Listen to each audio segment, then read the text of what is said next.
일단은 이 자료집은 다 받아서 보셨죠?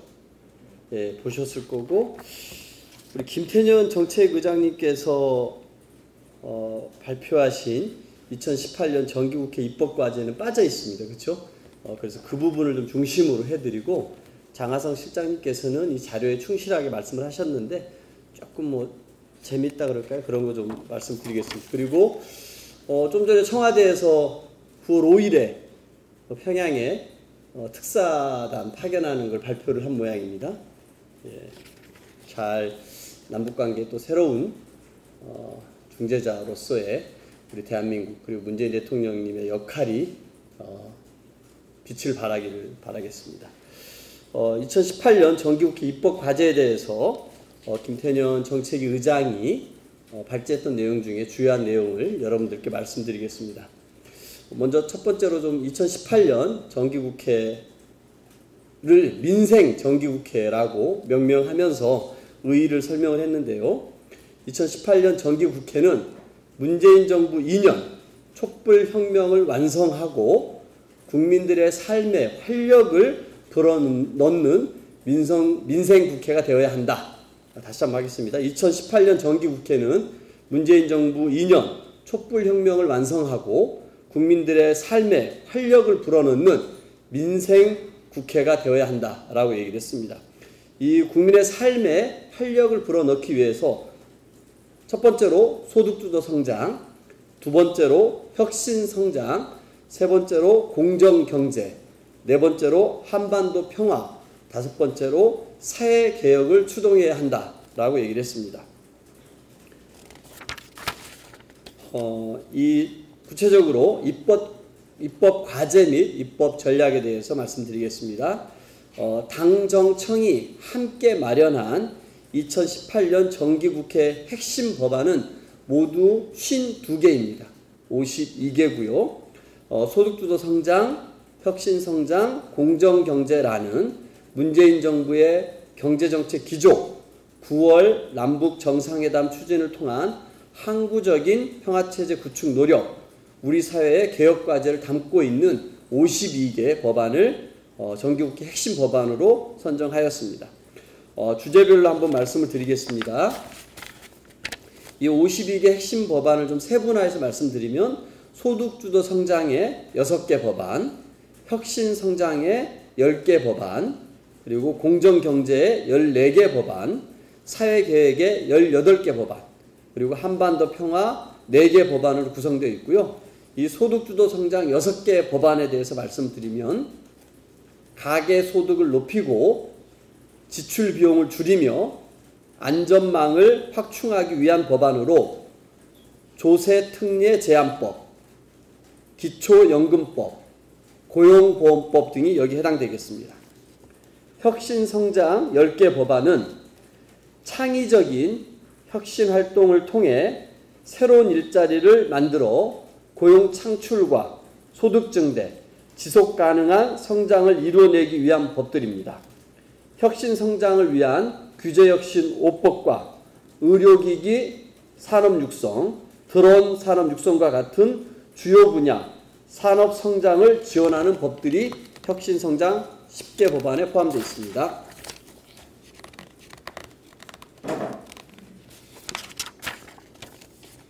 공정경제 14가지 법입니다. 어려움을 겪고 있는 소상공인, 자영업자들의 정당한 소득을 보장하기 위한 법들로서 불공정한 가불관계, 기술 탈취, 과도한 경제력 집중을 해소하기 위한 공정거래법, 상법, 대규모 유통법, 공정화법 등으로 구성되어 있습니다. 사회개혁 관련된 분야는 18개 법인데요. 적폐를 완전히 청산하고 권력기관을 국민들에게 돌려주고 지방 분권을 실현하는 등 촛불혁명을 완성하기 위한 법들입니다. 고비처, 검경수사권 조정법, 미투법 등으로 구성되어 있습니다. 여기에 또 국가정보원 개혁 법안들도 포함되어 있습니다. 그리고 한반도 평화 관련된 4개 법에는요, 튼튼한 안보를 바탕으로 판문점 선언의 본격적 이행으로 북한의 완전한 비핵화와 항구적인 평화체제를 확립하기 위한 판문점 선언 비준 동의안, 통일경제특구법, 국방개혁법 등이 여기에 포함되어 있습니다. 이러한 법들 52개 법안들의 실질적인 정기국회에서 통과를 위해서 정책위에서는 정기국회 입법 성과를 위해 2018년 정기국회 입법 TF를 설치하여 입법 과제들을 면밀하게 점검 추진할 계획입니다. 그리고 아까도 말씀드렸습니다만 핵심 법안에 대해 당내, 당정 간, 부처 간 이견이 없도록 협의 조정 노력을 충분히 하기로 말씀드렸고요. 월 1회 상임위별 당정 협의를 정례화하고 필요에 따라 수시로 상임위별 당정 협의를 통해 입법 공조체제를 강화하기로 하였습니다. 이상입니다. 이 부분은.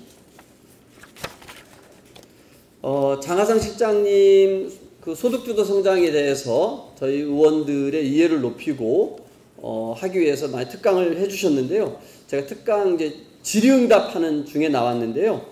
책자를 충실하게 좀 설명을 해주셨고 아마 장하상 실장님이 그런 말씀을 하시더라고요. 이렇게 본인이 정책실장이 되시고 나서 7개월 동안 한 번도 언론 인터뷰 같은 걸 안 하셨다고 하더라고요. 근데 이 부분에 관해서 좀 때늦게 이런 소득주도 성장에 대해서 적극적으로 우리 국민들께 소상히 좀 알렸어야 되는데 그러지 못했던 거에 대해서 좀 이렇게 약간 아쉬워하시면서 당장 내일 JTBC부터 나가가지고 본격적으로 국민들께 좀 적극적으로 알리겠다 이런 말씀하셨고요.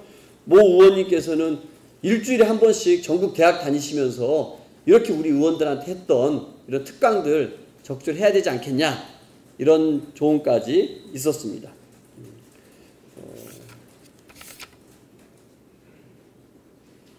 그리고 크게는 뭐 아까 그렇게 말씀하시는 것 같아요. 뭐 여러분도 많이 들으셨겠습니다만 성장의 원천은 투자와 소비 두 축인데 지금까지 좀 투자를 통한 성장만을 추구하지 않았느냐.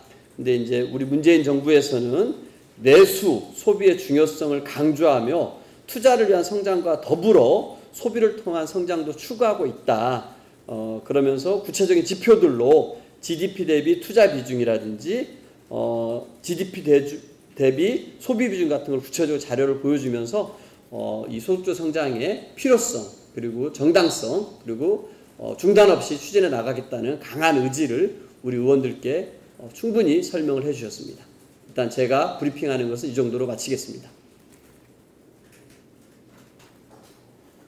됐죠? 질문이 없을 정도로 깔끔한가요? 우리 최 기자, 네.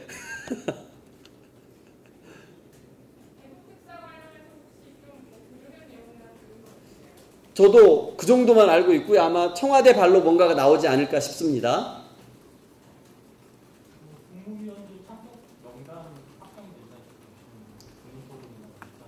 예, 됐는데 지금 뭐 대충 나왔을 것 같은데요. 제가 잘 기억은 안 납니다만 우리 경제부총리 못 오시고 고용부 장관 못 오시고 장관님 몇 분 빼고요. 그런 분들은 예? 도종환 장관님 못 오시고요. 대부분의 장관님들 다 참여하시고 장관님들 참여 못 하시는 분은 차관께서 참여하시는 걸로 알고 있습니다. 김동연 부총리는 내일 청와대 업장때 말씀하십니다. 우리 조태훈 기자가 질문이 없는 거 보니까 내려가도 되겠는데. 네, 그럼 내려가겠습니다. 네. 누구 있었어요? 공수처가 아니라 고비처라고 하신 건가요? 네.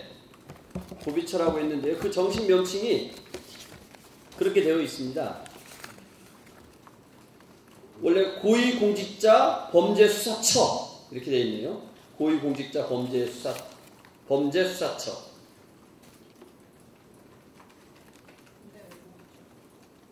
고비처. 소득주도 성장 관련해서 그 내부 의원님들 사이에서는 뭐 다 이제 그래서 저희 당내에서 그거 가지고 이겨 있으면 되겠습니까?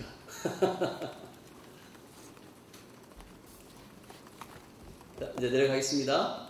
응? 혹시 뭐 자한민국장이 없어서 인터넷 전문인이나 이런 신문이랑 관련 네, 그런 거는 없었습니다.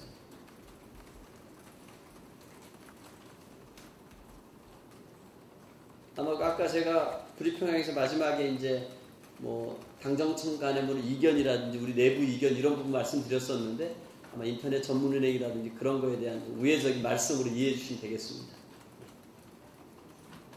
아, 원래 그 저기 어제 그 은행에서 이제 통과시키기로 했던 비대기업법들하고 은행을 하는 것들 그것도 다 들어가는 거죠, 이것이? 예, 그렇습니다. 예, 다 들어가 있습니다. 아마 제가 봐서는 그러지 않을까요? 이제 9월 추석 전에는 이 뭐 인터넷 전문은행 특례법이라든지 규제역시5법이라든지 이런 경제민생 법안들 8월 30일에 통과시키고자 했던 법안들 중에 못했던 부분들을 아마 좀 집중적으로 할 것 같고요. 10월에 이제 국정감사 할 거고 그 국정감사 끝나면은 본격적으로 11월 한 달 동안에는 예산과 입법 전쟁 기간 아니겠습니까? 그때 되면 이제 이 8월 30일 하려고 했던 거는 9월 최대한 빨리 해야 될 것이고 다른 법안들도 하겠지만 이 52개 법안들이 본격적으로 11월 달부터 논의되지 않을까 싶습니다. 이상 물러가겠습니다. 수고하십시오.